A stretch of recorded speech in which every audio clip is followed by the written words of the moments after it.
شارەداریە bajarê mezin ya Amedê ji bo rûniştvan bi erzanî nan bixwin, fabrîqeya gel a nan ava kir. Her nanek di 110 gram e. Li firnên bajêr nan 15 lîre ye.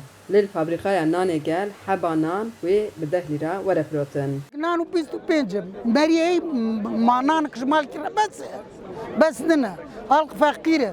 Zelîxa piştî ku dibîze rojevekirina fabrîqayê nan ê bajarvaniya mezin wê bi belaşî were belavkirin, ew ji weka bi dehan welatî li pêş fabrîqeyê amade bûye. Bajarvaniya mezin ji bo xelk nanê erzan bixwe, fabrîqeya nan ava kir û roja duşemê bi beşdariya gel û siyasetvanan fabrîqe hate vekirin. Ji bo bernameyê nanê gel îro hûn giş bi xêr hatin, serseran serçevan hatin.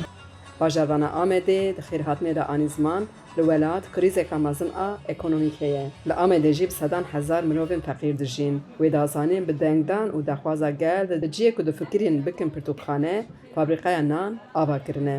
Hevserokê bajarvaniyê Doğan Hatun jî destnîşan kir, hêviya wan ew e ku li bajêr xizanîkiyên bibe û hewce bi fabrîqeyên xizaniyê nemîne. Vol kirsalê xwe em ê zêdetir ya tirmê xwe bikin, ji wan yek jî ew e.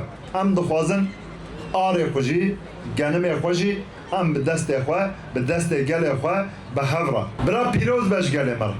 Vekirina fabrîqeya nanê gel cihê şahiyê bû. Paşê jî beşdar di hundirê fabrîqeyê de geriyan û li awaya çêkirina nan temaşe kirin. Çün nokta mehne van çün nokta mezi tamamı Diyarbakır'da yokken malbatı van zede kalabalık van kadamel vakır hemmi van em siba servis ve tamamı çün nokta mezi denan hebo.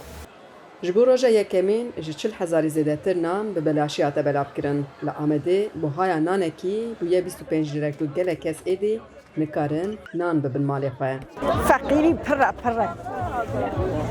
فقيري برا تبكي اما مجبور نبي خرج بر بقرنا حشت حبيت حبنان دستيني حبنان 25 مليون بارايا إيرو فابياج في خلقي را برباش بيا وام كيف خوش بنا رند با خدمتاش بوی ملت تخونه ام جر راضی خدا جر راضی به بلد ما باش yani her tabi yardımı bana dikir. Ama belediye köpeklerine em per keyif hoş bun.